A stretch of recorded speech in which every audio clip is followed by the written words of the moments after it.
दोस्तों, भारत का मध्यकालीन इतिहास लिखने वाले इतिहासकार हमेशा से इसे एक खूनी खेल की उपमा देते आ रहे हैं।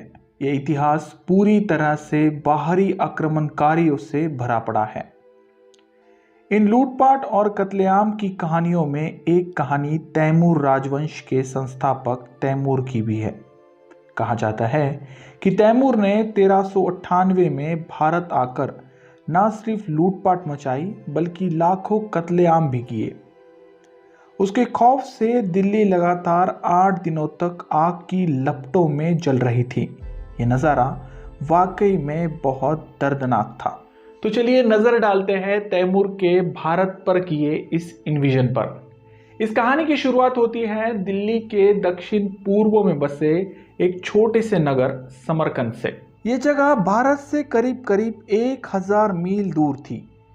इस जगह के शासक कहे जाने वाले तैमूर लंग ने एक दिन अपने सारे सिपाहियों को इकट्ठा होने का हुक्म दिया। इस हुक्म का मतलब था किसी बड़ी जंग के लिए अपनी सेना को तैयार करना। ये जंग होने वाली थी हिंदुकुश पहाड़ियों के पार बसे एक शहर दिल्ली में। उस वक्त दिल्ली की गद्दी पर तुगलकों का शासन चल रहा था। आंतरिक विवादों के चलते यह पूरी तरह से अंधाधुंधी फैल चुकी थी। तुगलक वंश के तीसरे सुल्तान फिरोज शाह तुगलक के बाद दिल्ली की गद्दी पर कोई भी ऐसा काबिल सुल्तान नहीं बैठा जो इस राजपाट को अच्छे से चला सके। बस इसी इंटरनल सक्सेशन वॉर के चलते तैमूर भारत पर हमला करने की सोचता है, मगर यह काम इतना आसान भी नहीं था। उस वक्त दिल्ली तक पहुंचने का रास्ता शायद सबसे कठिन रास्ता था, जो हिंदुकुश पहाड़ियों के ऊपर से होकर जाता। बीच में कई नदियां, पथरीले रास्ते और घने रेगिस्तान थे, जो दिल्ली तक पहुंचने का रास्ता और भी कठिन बना देते। अपने 90,000 की सेना को लिए तैमूर जैसे तैसे इन कठिनाइयों को रौंदता हुआ आगे बढ़ रहा था। रास्ता इतना खतरनाक था कि उसके कई घोड़ों ने फिसल कर अपनी जान गंवाई। एक समय ऐसा भी आया जब आधी दुनिया के बादशाह कहे जाने वाले तैमूर को अपने घोड़े के पीठ से नीचे उतरकर पैदल चलना पड़ा। अगस्त आते आते तैमूर की सेना काबुल, अफगानिस्तान तक पहुंच चुकी थी।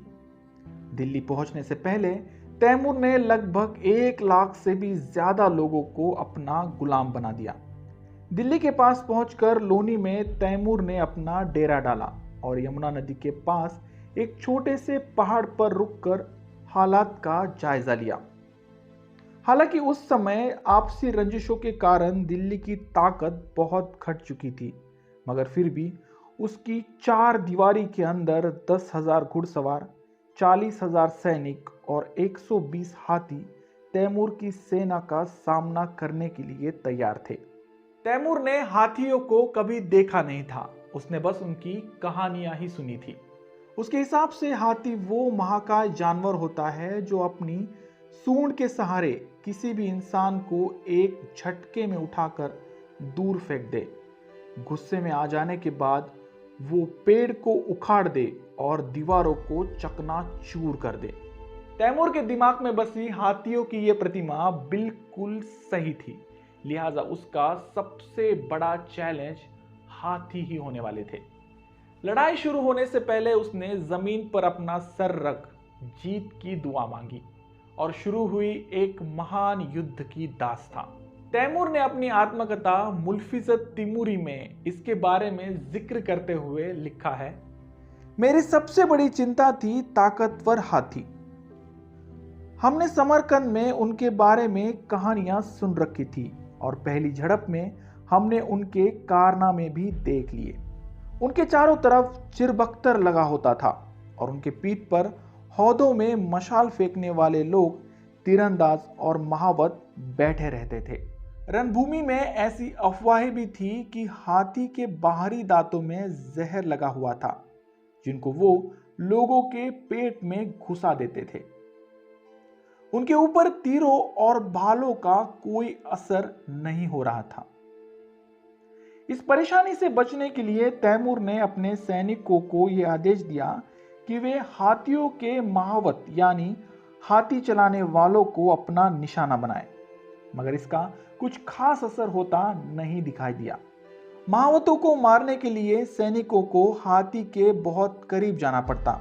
ऐसे में हाथी के ऊपर बैठे दुश्मन के सैनिक उन्हें अच्छे से टारगेट कर बीच में ही ढेर कर रहे थे। ऐसे में तैमूर को एक तरकीब सूझी। उसने अपने सैनिकों को पीठ पर सूखी लकड़ी और सूखे घास लादे ऊंटों को युद्ध भूमि में भेजने का आदेश दिया। जैसे ही हाथी ऊंटों के सामने आए, उनके ऊपर रखी घास और लकड़ी को जला दिया गया। अचानक लगी इस आग को देख दुश्मन के हाथी डर कर अपने ही सैनिकों की तरफ मुड़ गए और उन्हें कुचलना शुरू कर दिया।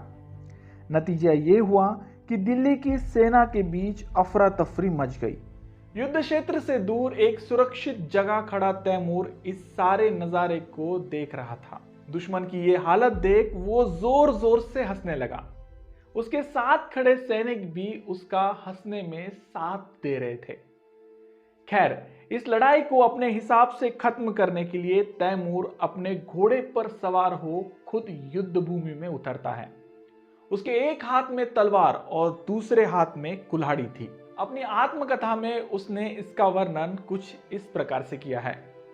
मैं दाएं बाएं तलवार और कुल्हाड़ी को चलाता आगे बढ़ रहा था।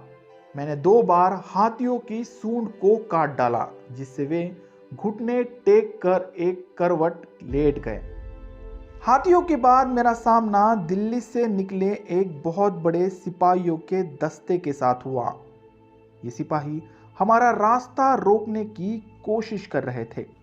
मेरे दोनों हाथ इतने तेजी से वार कर रहे थे कि खुद मुझे मेरी ताकत और फुर्ती पर ताज्जुब हो रहा था। दिल्ली के दरवाजे से बाहर निकले ये सिपाही एक के बाद एक हमारे सामने ढेर होते जा रहे थे और हम धीरे धीरे शहर के दरवाजे के पास पहुंच रहे थे।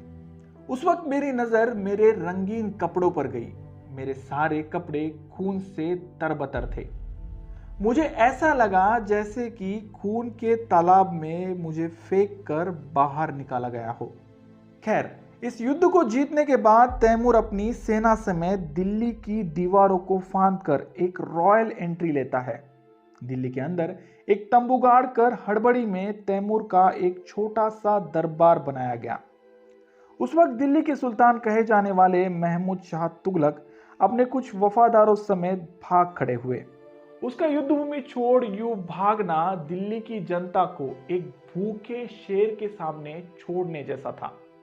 खैर, इसके बाद युद्ध भूमि में बचे कुछ 100 के करीब हाथियों को तैमूर के सामने लाया गया। उन्होंने अपने घुटनों के बल बैठ और अपनी सूंड उठा दिल्ली के नए मालिक तैमूर को सलामी दी।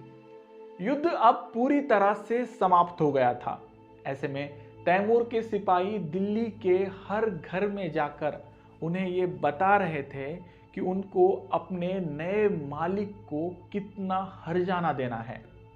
कुछ सैनिक दिल्ली में सेना के लिए अनाज की लूटपाट करने लगे। इसी बीच उन सैनिकों और दिल्ली वासियों के बीच कुछ कहासुनी हुई।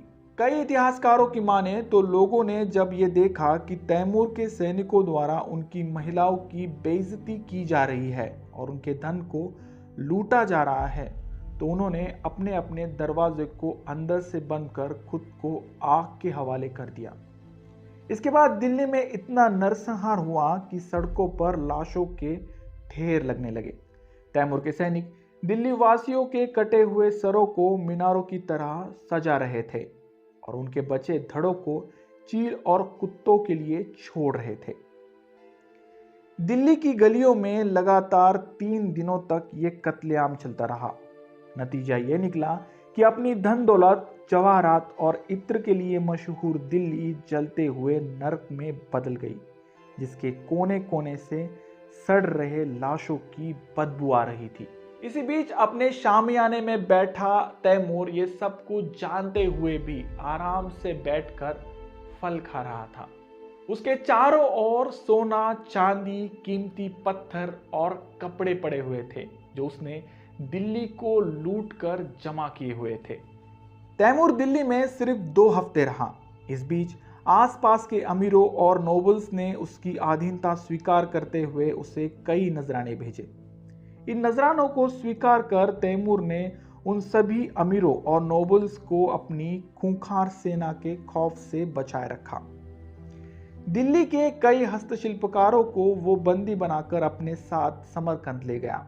जाने से पहले तैमूर ने अपने सबसे निकटतम सिपाही खिज्र खान को आज के पंजाब और सिंध का गवर्नर अपॉइंट किया। आगे चलकर यही खिज्र खान दिल्ली का नया सुल्तान बना। तैमूर की भारत पर सत्ता प्रस्थापित करने की कोई मंशा नहीं थी। उसका मकसद केवल लूटपाट था। वो दिल्ली से करोड़ों के सोने, जवाहरात, हीरे, मोती और कुछ गुलामों को अपने साथ समरकंद ले आया था। उसके इस काम की कई इतिहासकार आलोचना भी करते हैं। जब वो दिल्ली से समरकंद की तरफ निकला तब उसकी हालत बहुत खराब थी। हाथों और पैरों में छाले पड़ गए थे। शरीर इतना थक गया था कि उसे अपने घोड़े पर बैठना भी मुश्किल हो रहा था। इस बिगड़ती हालात में वो जैसे तैसे समरकंद तो पहुंच चुका था, मगर पीछे 1000 किलोमीटर दूर बसी दिल्ली का हाल उससे भी बदतर हो चुका था। दिल्ली अब रातों रात खंडरों में बदल गई थी। सल्तनतों के कई पीढ़ियों के सुल्तानों द्वारा जमा की गई अतार दौलत कुछ दिनों में ही उनके हाथों से निकल गई थी। यही नहीं, अनाज के भंडार और खड़ी फसलें भी बर्बाद होने लगी। बचे कुचे लोग भूखमरी से मरने लगे। दिल्ली को इस हाल से उभरने के लिए करीब करीब 100 सालों का समय लगा। ये वाकई में दिल दहला देने वाला मंजर था। तो ये थी कहानी तैमूर के भारत पर किए गए आक्रमण की। आपका इसके बारे में क्या कहना है कमेंट बॉक्स में जरूर लिखिए। अब जाते जाते एक आसान सा सवाल। दोस्तों, दिल्ली को 1526 में दूसरी बार तैमूर के तरह ही लूटा गया था। इसे लूटने वाला इंसान खुद को तैमूर का ही वंशज यानी डिसेंडेंट बता रहा था। खुद को तैमूर का वंशज कहने वाले इस इंसान का नाम क्या था कमेंट बॉक्स में जरूर लिखें। वीडियो अच्छे लगे तो प्लीज इसे लाइक कर अपने दोस्तों में शेयर करना ना भूलें। और हाँ, आपको अगर मेरा काम वाकई में अच्छा लगता है तो प्लीज चैनल को सब्सक्राइब कर देना। मिलते हैं अगले वीडियो में ऐसे ही किसी इंटरेस्टिंग टॉपिक को लेकर। तब तक के लिए धन्यवाद।